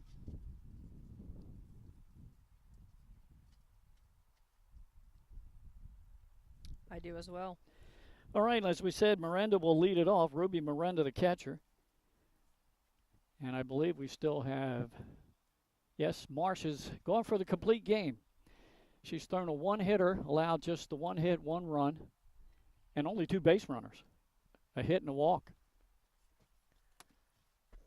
She's been throwing really well. I know at first Coach Stack was kind of splitting time and starting one day and starting the other day just to kind of feel things out and see how they would work together. And he has since settled on Marsh as a starter. Gotcha. And she's been kind of cruising through these past couple games. It's always nice to have the offensive run production. Obviously easier to pitch ahead than coming from behind. Be a highly anticipated game coming up Thursday with Cape taking on Indian River. Absolutely. First pitch is called strike here in the bottom of the fifth. Ruby Miranda, the catcher.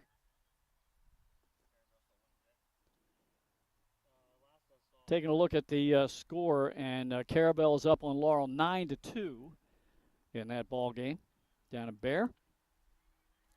Called strike. 0-2 count. Yep. Miranda to be followed by the scheduled batter is Evans. And then, indeed, that is Evans on deck. Miranda grounded out to short her first time up. Late swing, fouls that one down the first baseline. 0-2 count. Marsh has just been really effective today, throwing lots of strikes. Another one of the stats we look at for pitchers is their ball to strike ratio on the day, and be interested to see what her pitch count looks like and what that ratio looks like today. She's thrown a lot of strikes, gotten ahead of a lot of batters, been pretty efficient. Another foul ball there, so Miranda stays alive.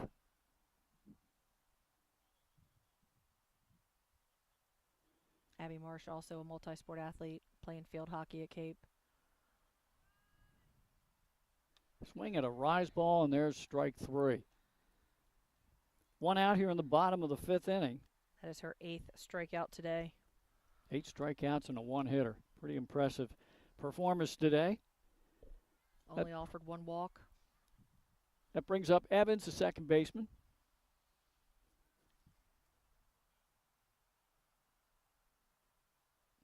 Evans today officially has not been at bat. She was the walk recipient, her only time up, and she takes a called strike.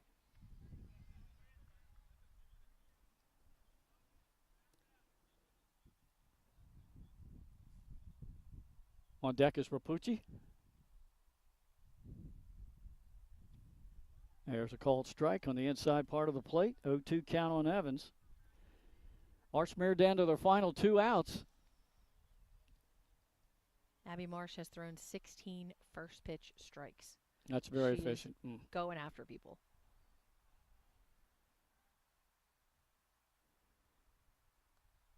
That's taken low and inside. Ball and 2 strikes on Evans. Just a program reminder, since we've been so jammed up with a lot of spring sport activities during the week here coming down the end of the seasons, as that is a called third strike and out number 2. We will not have a Buffalo Wild Wings weekly program this week. We will have one coming up soon, maybe near the end of the spring season to kind of set up tournament play. But we won't have one this week for you. We will be posting the top 10 plays up. We hope you enjoy those every week. Might have one from this game with that home run. Swing and a miss. And Castellanos backhanded stab in the hole, and good defensive play. Archmere shortstop had one of those as well. Yep. In the hole. That's taken for a ball. Yeah, that was Katie Schaller's play. Yeah, both shortstop covering some ground in that 5-6 hole today.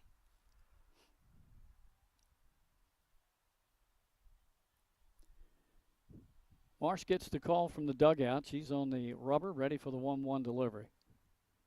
That's fouled back, and now the Hawks are down to their final strike. Great way to fight off that off-speed pitch.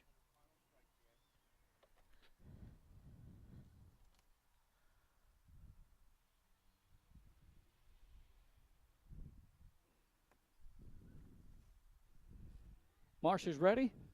Here's the 1-2 delivery. Misses. 2-2 count.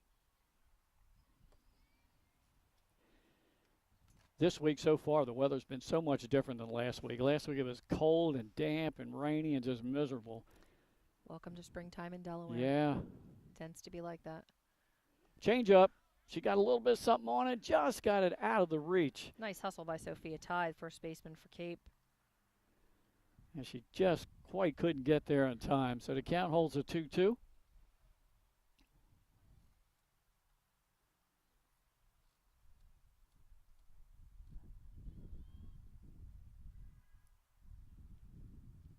Pitch and a swing and a strikeout, and that will end the ball game. A final here of 12-1 as Cape run rules Archmere in 5 complete innings. All right, we'll be back for the post-game show right after this on Delaware Live, powered by 302 Sports. We just clicked, like from day one. They did a total kitchen renovation for us. Ferris was so organized. They were on top of everything from day one. Always here when they said they would be, always on time, kept to the schedule. The level of comfort speaking to everyone that works at Ferris, they were just super friendly, easy to talk to. It was like they were friends, not, people coming to work on our kitchen. The room is totally transformed from what it used to look like. To have all this seating now and the big table, the bench seats, it's great. I love coming home and just walking through the laundry room into the kitchen every day. It was just a great experience.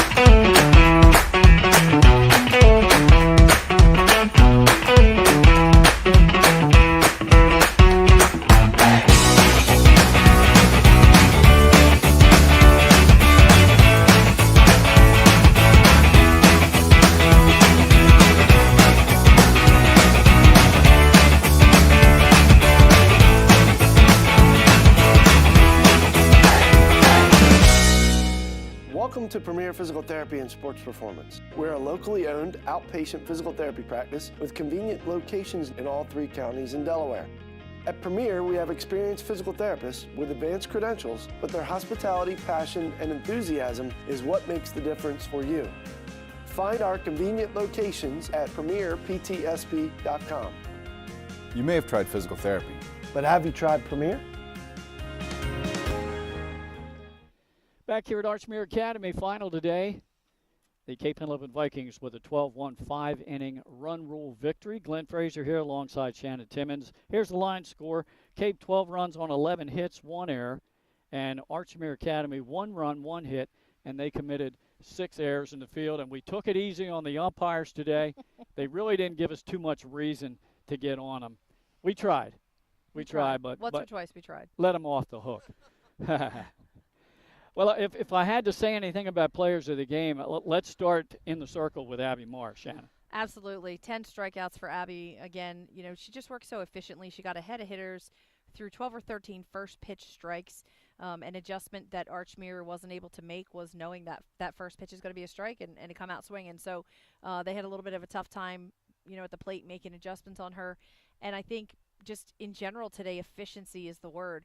Cape was very efficient about getting out and not keeping runners off base and keeping hitters off balance in the circle. And Archmere had an inning where they struggled. They couldn't get an out, balls skipping off gloves and things like that. So the one big inning that Cape had where they scored the 6 runs, comes down to errors basically, unfortunately, for Archmere Hawks. And so Cape just efficient today. They came in, they got their job done and walk away with a win. 7 of the 9 Cape Henlopen starters got a hit today, and all 9 reached base at least once, led by the third batter, the DP, Olivia Heers, who in the first inning had a solo homer. She ended up 3 for 3. She walked 1 time. She scored 4 of the 12 runs. She's our offensive performer of the game for Cape. And then for Archmere, we'll have to go with Ryan Vitola, who was 1 for 2. She singled, broke up the no-hitter. She stole 2 bases and then scored the run when she deked the catcher into a throw that went out into left field and also broke up the shutout for the Archmere Hawks. Tori Connor, a gamer today. It just wasn't in the books for her, but, hey, she's got to regroup, and the whole team has to regroup, come right back tomorrow. And Connor didn't, necessarily pitch poorly. Her defense just didn't play behind her today, and that's just a curse for a pitcher sometimes, and days go like that where – you got to have all those 7. I teach my pitchers. There are 7 people that stand behind you for a reason. You can't do it by yourself, and so they just couldn't handle the ball in some situations where Cape had runners on, and it sort of snowballed on them. But not to discredit her effort in the circle today by any means. We want to thank the athletic director here, Dave Oswinkle, and his staff. Great job on the field. The outfield just looks to be in perfect condition. Field's beautiful. Yeah, and the infield as well here at Archmere Academy. Our thanks to our producer today, Jason Winchell, and a special thanks going out to my cameraman, Nick Halliday, because I never had the opportunity in all my years to broadcast any of my family's games, and this was a first. It's her senior year. My granddaughter Ryan, she's probably not going to be happy with the outcome and probably will not want to go back and watch this on demand. Yeah, but she made you proud today, so, Yeah. give her some credit. Perfect in the field as well with a couple of putouts, and she's closing in on 100 for her career. But, Nick, thanks a lot, buddy, for setting this up and making it happen. So for Nick Halliday, Jason Winchell, Shanna Timmons, I'm Glenn Frazier. So long from Archmere Academy. Thanks for viewing today on Delaware Live, powered by 302 Sports.